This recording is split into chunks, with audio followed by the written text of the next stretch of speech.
10+2 business studies का पहला topic management and introduction, प्रबंध एक परिचय। तो पहले हम देखेंगे कि प्रबंध क्या है। आजकल हम देखते हैं हर व्यक्ति जो है मैनेज करने में लगा हुआ है, प्रबंध करने में लगा हुआ है। हर कोई मैनेजर है, जो भी किसी काम को कर रहा है या करवा रहा है वो मैनेजर ही है, प्रबंधक ही है। वो घर में महिला काम कर रही है तो उनको हम आजकल हाउस मैनेजर बोलते हैं, क्योंकि वो सारा काम मैनेज कर रही है।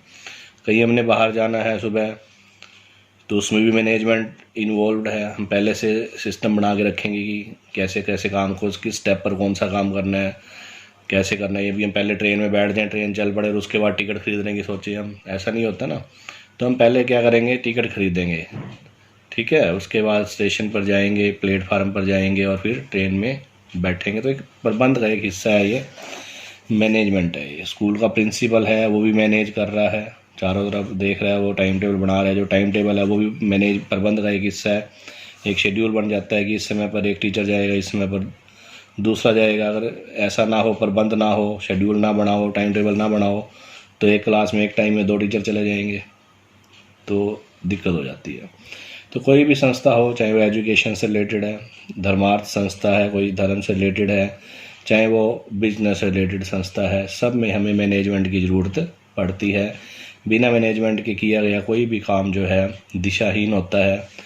तो एनीथिंग, क्योंकि लिखा भी है किसी प्रबंध शास्त्री ने कि anything minus management is zero, कि अगर प्रबंध में से, अगर हम किसी भी चीज़ में से, किसी भी काम में से अगर प्रबंध घटा देते हैं तो रिजल्ट जो उसका है वो जीरो निकलता है, शून्य निकलता है।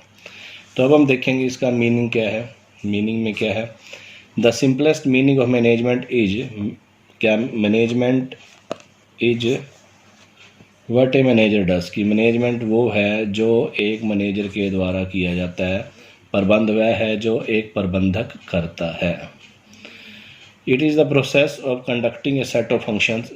एक तो ये प्रोसेस है। अब प्रोसेस क्या होता है, प्रक्रिया होती है ये, जिसमें स्टेप बाय स्टेप काम किया जाता है बिना कोई काम skip. It is the process of, it is the process, process क्या होता है, एक प्रक्रिया होती है ये, जिसमें स्टेप बाय स्टेप काम किया जाता है, स्किप नहीं किया जाता, कोई भी काम सिस्टम से किया जाता है। तो जो स्टेप बने हुए हैं, जो जो उसमें काम करने हैं, वो एक निश्चित क्रम में किए जाते हैं। तो ये एक प्रोसेस है। इट इज़ द प्रोसेस, किस चीज़ का प्रोसेस है, ऑफ कंडक्टिंग, करने का, क्या करने का, ए सेट ऑफ फंक्शंस, एक फंक्शंस का जो समूह है, कार्यों का समूह है, उनको करना। कैसे करना, इन ए सेट ऑर्डर, एक निश्चित क्रम में करना। जो मतलब ये एक प्रक्रिया है जिसमें निश्चित कामों को, एक जो समूह है, कार्यों का समूह है, उनको एक निश्चित क्रम में करने को, निश्चित ऑर्डर में करने को हम प्रोसेस बोलते हैं, और इसी प्रोसेस को हम मैनेजमेंट बोलते हैं। और उसमें सच दैट क्या क्या काम किए जाते हैं, प्लानिंग की जाती है, जिसको हम नियोजन बोलेंगे। इन सब का आगे आगे एक चैप्टर पढ़ेंगे हम। ऑर्गेनाइजिंग पढ़ेंगे, स्टाफिंग पढ़ेंगे, डायरेक्टिंग पढ़ेंगे और कंट्रोलिंग पढ़ेंगे। To get the work done, क्यों किए जाते हैं ये काम, to get the work done, कि काम हो, कैसे हो, काम तो हो लेकिन कैसे हो, एफिशिएंटली हो और इफ़ेक्टिवली हो, प्रभावपूर्ण तरीके से हो और एफिशिएंटली तरीके दो, एफिशिएंसी पूरी हो। मतलब एक व्यक्ति का 100% काम लेना, वो एफिशिएंसी कहलाता है उसकी। जो भी हमारे सोर्स हैं, जो प्रोडक्शन के जो साधन हैं, उनका इफेक्टिवली और एफिशिएंटली यूज़ किया जाए, ये सब प्रबंध में ही आता है, मतलब मैनेजमेंट में ही आता है। उसके बाद इसकी एक डेफिनेशन देखेंगे हम किसी राइटर के द्वारा, और F.W. टेलर जी कहते हैं, और according to F.W. Taylor, management is the art of knowing what you want to do and then seeing that they do it in the best and the cheapest way। तो management एक कला है, art होती है, कला होती है। क्या कला है ये, कि ये जानने की कि what you want to do, कि आप क्या करना चाहते हैं। पहले तो हमें ये पता होना चाहिए what you want to do, in planning we know it, कि what you want to do, आप क्या करना चाहते हैं। And then seeing that they do it in the best and cheapest way, और पहुँचते पहुँचते बात यहाँ तक पहुँचती है, उसको कंट्रोलिंग तक बात पहुँचती है। यहाँ चेक किया जाता है कि क्या आपने इस प्लानिंग में जो काम निश्चित किया था वो यहाँ से, इन कार्यों से होता हुआ यहाँ पर चेक किया जाएगा कि वो ठीक तरीके से हुआ है कि नहीं, कि जो आप चाहते थे, जैसा आप चाहते थे वैसा हुआ है कि नहीं। इसी को नो करने की, इसको ज्ञात करने की जो आर्ट है, जो कला है, वो मैनेजमेंट है। तो ये इसकी डेफिनेशन थी। अभी हमने इसकी परिभाषाएं देखी, अब हम इसकी करेंगे करैक्टरिस्टिक्स होती हैं विशेषताएं। और क्या विशेषताएं पाई जाती है प्रबंध में, कि हम कब कहेंगे कि प्रबंध हो रहा है, कि उनमें अगर ये वाली विशेषताएं पाई जाती हैं, ये करैक्टरिस्टिक्स फीचर्स पाई जाती हैं, तो वो हम कहते हैं कि ये मैनेजमेंट का काम चल रहा है। तो पहली इसकी विशेषता है, it is A group effort. Hindi में इसको अगर हम बोलें कि यह एक सामूहिक प्रयास है। एफर्ट क्या होते हैं? प्रयास होते हैं। तो it is necessary here to clearly understand that the recognition of management in the form of group is only in reference to big organisations. Group effort तो है, लेकिन बड़ी संस्थाओं के लिए ग्रुप एफर्ट्स होता है। तो मिलकर इसमें काम, जो बड़ी बड़ी संस्थाएं हैं हमारी, बड़ी बड़ी बिजनेस ऑर्गेनाइजेशंस हैं, उसमें हम देखते हैं कि सेल्स डिपार्टमेंट अलग होता है, फाइनेंस डिपार्टमेंट अलग होता है, इसी तरह से प्रोडक्शन डिपार्टमेंट हो गया, इसी तरह से एचआरडी डिपार्टमेंट हो गया। तो कई सारे डिपार्टमेंट होते हैं और ये सभी मिलकर एक दूसरे के साथ मिलकर सामूहिक रूप से जो है ग्रुप के रूप में मिलकर काम करते हैं। देखिए, अगर एक ग्रुप में काम ना करें, अब सेल्स मैनेजर अपना काम कर रहा है, मार्केट से ऑर्डर लेके आ रहा है, कोऑर्डिनेशन नहीं है, तो सेल वाला अगर मार्केट से ऑर्डर लेके आता है लेकिन कोऑर्डिनेशन नहीं है प्रोडक्शन वाले के साथ, मतलब ग्रुप एफर्ट नहीं है, तो यहाँ तो प्रोडक्शन हो ही नहीं। जब मार्केट में बात होएगी तो प्रोडक्शन वाले ने प्रोडक्शन ही की, सेल वाला क्या सेल करेगा जाके। इसी तरह से फाइनेंस को, एचआरडी को आपने ऑर्डर ले लिया नए, उसके लिए आपको क्या है, नए बंदों की ज़रूरत है, पर्सनस की ज़रूरत है। तो कोऑर्डिनेशन से काम करेंगे, ग्रुप बनाकर काम करेंगे, तभी वो संस्था, कोई भी संस्था हो, चाहे बिजनेस हो चाहे नॉन।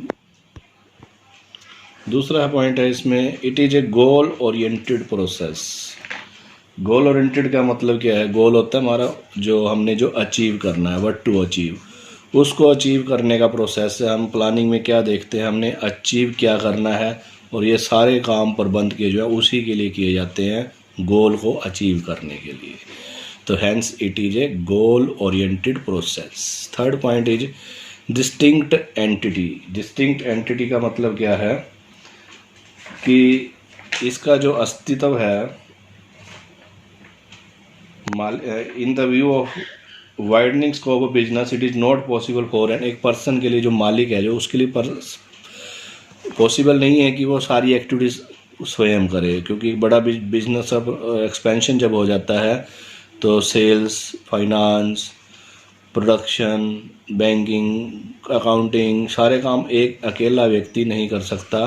तो इन सब के लिए वो हायर्ड स्पेशलिस्ट रखता है, जिनको पेड स्पेशलिस्ट रखता है, सेल्स मैनेजर, प्रोडक्शन मैनेजर, वो लोग अपने अपने डिपार्टमेंट को मैनेज करता है।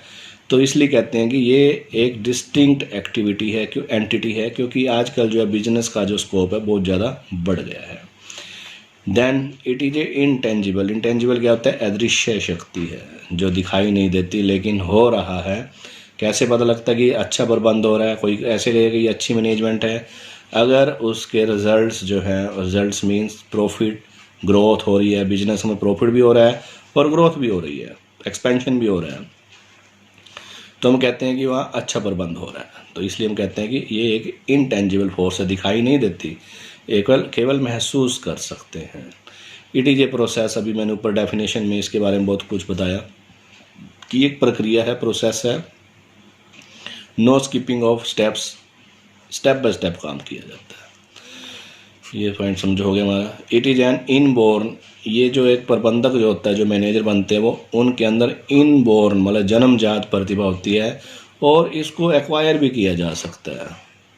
दोनों ही हैं, जन्मजात तो होती है, और उनको एक्वायर करने के लिए आप काफ़ी सारे इंस्टीट्यूशंस बने हुए हैं जहाँ से हम ये एबिलिटी एक्वायर कर सकते हैं और एक्सपीरियंस भी एक्वायर कर सकते हैं।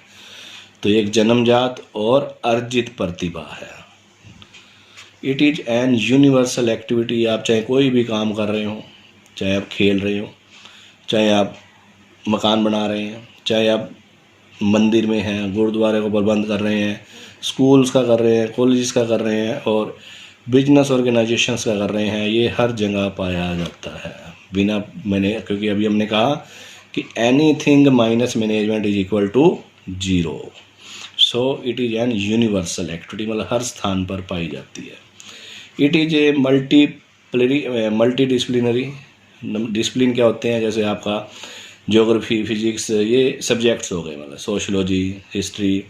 तो जो प्रबंध जो है, मैनेजमेंट जो ड्राइव हुआ है, इन सब से उसने जितने भी डिसिप्लिन हैं आपके अवेलेबल हैं, चाहे वो साइकोलॉजी है, सोशलॉजी है, एंथ्रोपोलॉजी है, इकोनॉमिक्स, स्टैटिस्टिक्स, मैथमेटिक्स, इन सब से इसने जो व्यूज़ कलेक्ट किए हैं, उसके बाद ही मैनेजमेंट मतलब डेवलप हुई है।